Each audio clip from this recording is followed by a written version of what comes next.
Olá, eu sou Paula Altran e esse é o canal Que História é Essa?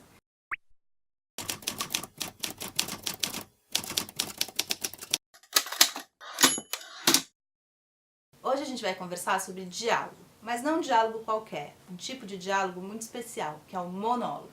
Se eu te perguntar o que é um monólogo, o que você vai dizer? Posso estar enganada, mas acho que não. Você vai dizer, é um personagem conversando sozinho. É isso, mas também não é.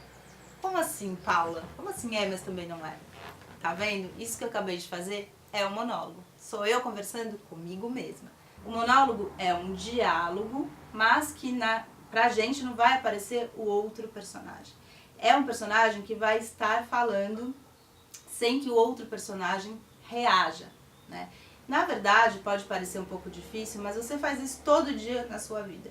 Eu, por exemplo, muitas vezes me pego dizendo, tá bom, Paula, então tá, então, mas por que você vai fazer isso? Ah, não, você não vai fazer isso de novo. Não acredito que você fez isso outra vez. Você faz isso todo dia também, não faz?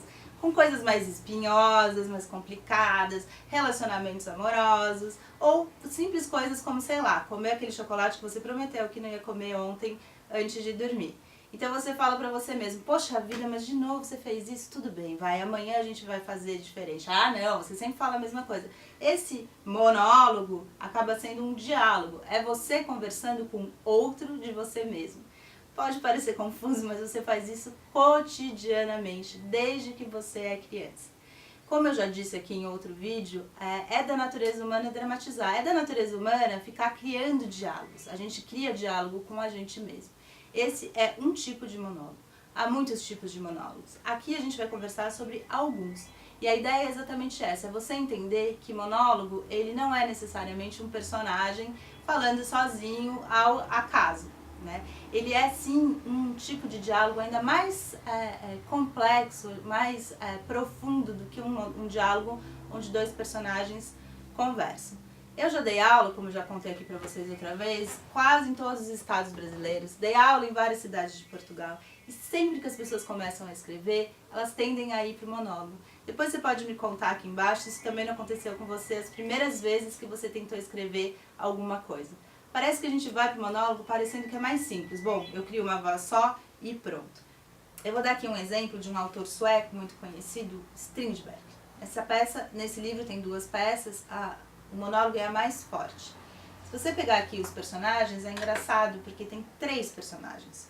A senhora X, atriz casada, senhorita Y, atriz solteira, uma garçonete. Ué, mas não é um monólogo? Pois é um monólogo. Por quê? Porque ao longo de toda a peça, o Strindberg não vai dar voz a nenhuma das duas outras personagens. Só a senhora X fala a peça inteira. As outras personagens, elas entram, a garçonete, como uma garçonete de fato, ela pega e põe coisas na mesa e sai. E a senhorita Y, ela só senta, chega, senta e ela reage, às vezes faz menção de sair, ri ou faz uma cara triste, ela só tem reações físicas, mas não tem fala, ela não tem voz, na verdade, durante a peça toda.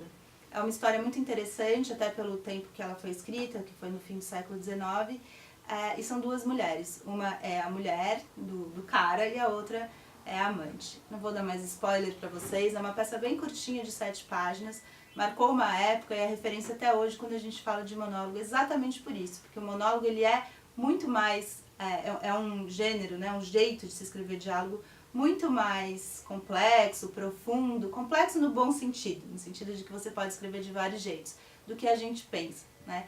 Também, às vezes, o personagem, ele tá falando com um personagem que está ausente. Como assim?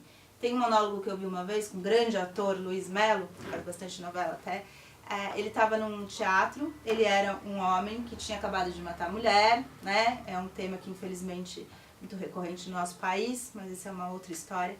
Ele estava sentado conversando com um delegado. O delegado não estava presente. Ele se reportava ao delegado como se fosse a plateia.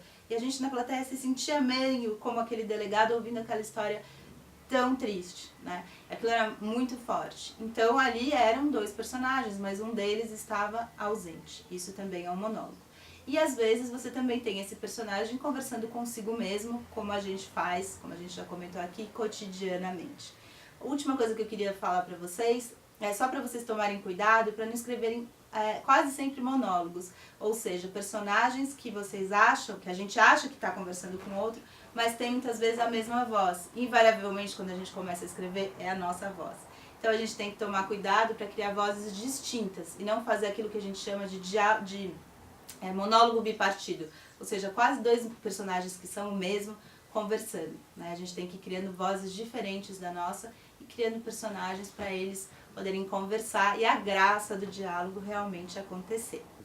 Viu? Agora você já tem bastante informação para escrever o seu monólogo. Comente aqui embaixo se você ficou com alguma dúvida, se tem alguma crítica, compartilhe com seu amigo que também quer escrever e a gente se vê na próxima semana. Tchau!